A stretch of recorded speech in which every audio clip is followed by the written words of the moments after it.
Ion.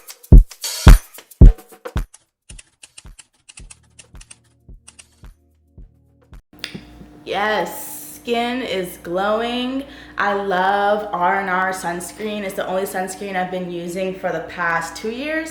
I used to use Black Girl sunscreen, but then I noticed I was getting little bumps. I don't want to say R&R is not suited for white people because that's 100% not true, but R&R definitely is pro melanated girl or guy skin friendly. I love R&R. Anyway, y'all like my shirt? This is my favorite shirt. I was trying to find it last week to show you guys in a video, but this is my favorite shirt. I got it off Shein. It has my favorite biblical verse, Romans 8:18. I get so many compliments on this shirt and on my Trust the Lord shirt, which I think is Psalms.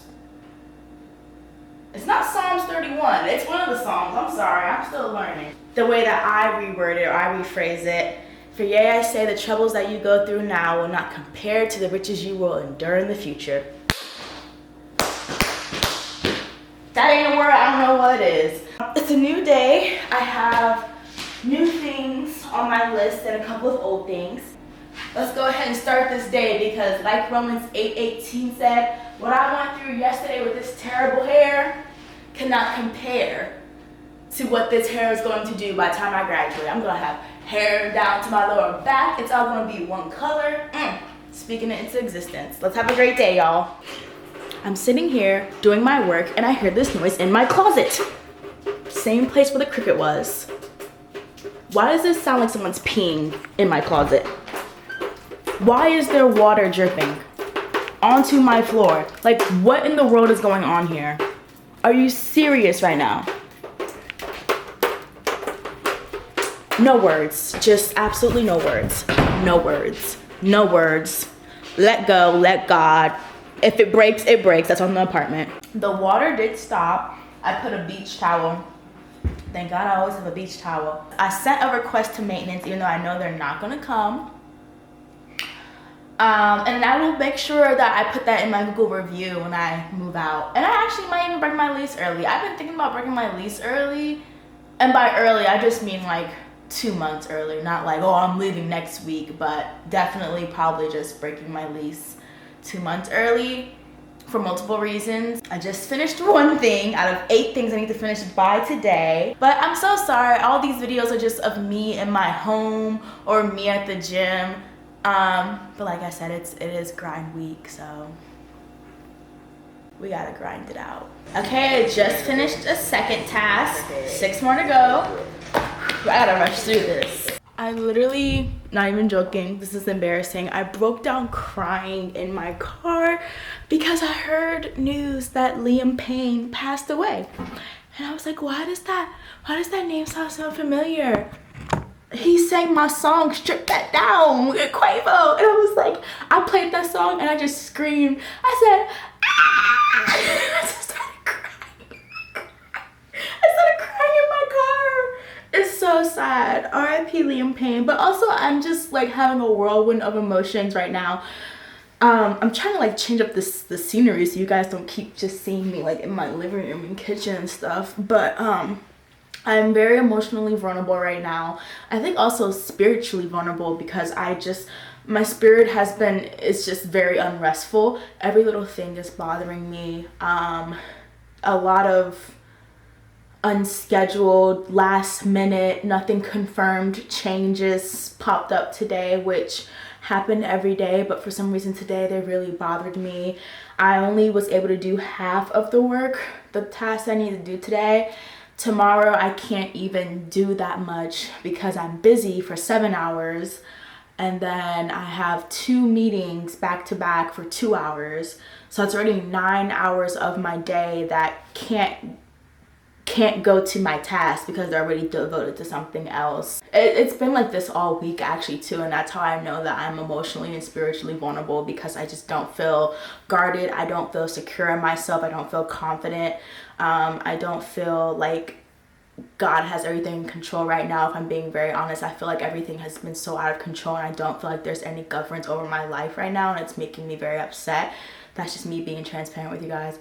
So I am trying my hardest to just get through. Once I get through this week, next week is going to be a little better. But this week is very brutal and very important to me, and it's just not going well. Okay, OTD. Today I'm giving my very first, not my first lecture. I've given a lecture before virtually during COVID, but my very first in-person lecture for my seminar class. This is my outfit. Blazer is from Fashion Nova. Top is from Shein, which I like the little bedazzle here on the straps, little hidden gem. Bottoms are from Cider, which I do want to say these bottoms, I washed them twice and they are falling apart. Cheap material. There's like lint balls on them, like it's cheap material. I will not be buying again. And shoes are, I got cramp. I should have stretched. I did not stretch. I just pulled a cramp. But my shoes are from Shein as well. So cheap outfit today. I have about an hour until everyone comes. I always come early. I don't care. I told y'all, as a black person, as a minority, if you on time, you late. Because everybody else show up 10, 15 minutes early. So if you on time, you late. And I'm not gonna keep feeling out of place. So I'm gonna spend the next hour going over my lecture notes and redrawing figures one more time just to make sure I have it memorized and I have diagrams correct. I'm nervous, but I'm not super nervous. When I get nervous, I tend to ramble, repeat myself, stutter. So for this lecture, I really want to practice talking like super stupid slow.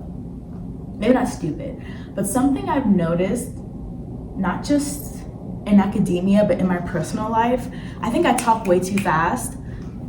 I am from Jersey, but I need to know when to slow down. I will have conversations with people who I don't know, and they're telling me something. I'm like, okay, and they're like, wait, I'm not done. Like, there are some people who I think a lot of people talk very, very slow, and like, I think they're done talking. They'll say, hi, hey Emma, I need you to go look at something. I'm like, okay, no, wait, I'm not done. Also, and it's like, dang, when are you done? And I feel like when they're done, I have to wait 5 seconds before I even respond, because you never know what else they're gonna say. Anyway, I'm gonna take advantage to talk really, really slow for this lecture.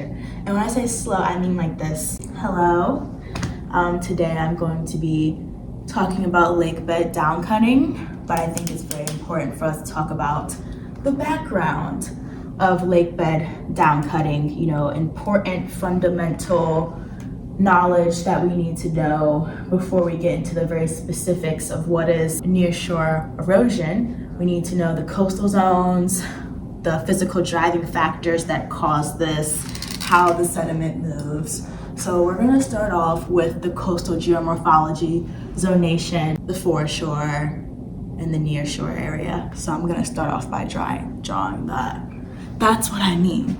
Because usually how I wanna talk is like this.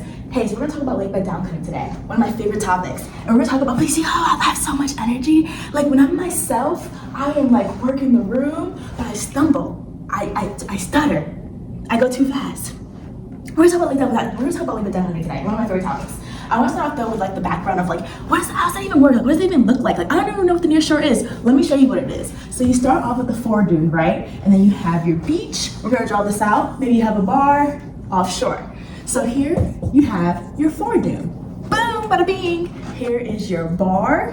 Here is your swash zone, where it's like the beach is like dipping its toes in the water, where the waves are kind of like swashing back and forth. You have your surf zone. It's too fast, but I'm confident. I am like so much personality, but I can't do that. Whatever. Wish me luck. I finished the lecture. It went great. I don't think it went perfect. I don't think it went phenomenal. And I do tend to be a little overconfident, a little cocky in everything I do, which I don't think there's anything wrong with that. But at the end of the day, I gotta be realistic. If I think I did phenomenal 10 times out of 10, I only did great. So yeah, it went well. I didn't stutter. I did notice there were times where I was like forgetting the right terminology to use, because there's very specific terminology that we have to use in our field. And I was talking about like waves and stuff, and I was like, dang, I don't remember like what the exact term for this is. Yeah, it went great. I definitely don't think I failed it. I think if I had to grade myself because I was supposed to be graded on the spot, but the printer wasn't working, so they couldn't grade me on the spot. They had to like email it. But if I had to grade myself, I definitely think I got a 90 out of 100. But possibly it could be an 88. It could be an 88. It could. But I'm just glad that's over with. I'm done. I would never be a professor, ever. I mean, I am virtually, but I would never be a professor in person. I received the email with one student evaluation for my lecture today, and it was exactly what I expected. Like I told you guys, I was overconfident. On a scale from 1 to 5, 5 being the highest, they gave me a 5 for relevance, a 4.75 out of 5 for technical depth.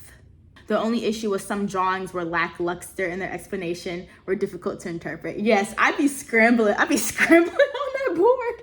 Discussion leadership was a 2 out of 5. And that's the one thing that I knew was going to, like, when I reflected in my car, I was like, I did not engage with my classmates as I should have. I should have asked some questions. I should have been like, does anybody know what this is?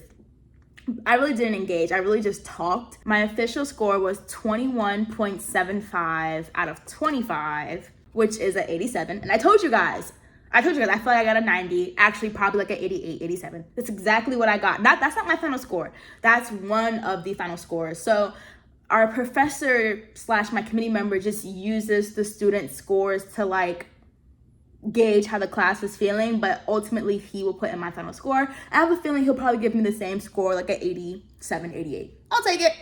That was my very first time doing a lecture. It was great practice for me for my actual candidacy, which is a 2-hour oral exam. So I will take an 87. I wasn't expecting myself to get 100 anyway. So yeah, I'm happy that hard part was over with.